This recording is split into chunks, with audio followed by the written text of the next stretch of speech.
আজি মই লৈ আহিছোঁ ক্লাছ 10 নৱেম্বৰত হোৱা ছেকেণ্ড ইউনিট টেষ্টৰ ইংৰাজী যোনখন কুৱেশ্যন পেপাৰ আছে সেইখন লৈ আহিছোঁ আৰু এইখন তোমালোকৰ কাৰণে কিয় দৰকাৰী হয় কাৰণ মেট্ৰিকতো এখন ইয়াৰ পৰাই আহিব পাৰে আৰু ইয়াৰ পৰা বহুকেইটা প্ৰশ্ন কমন আহিব সেইকাৰণে এই কুৱেশ্যনখন চাই লোৱা আৰু ভালদৰে তোমালোকে লিখি ল'বা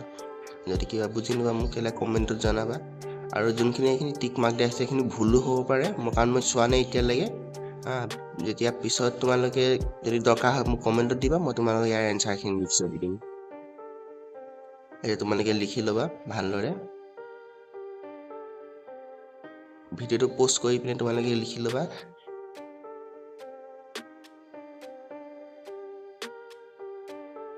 আৰু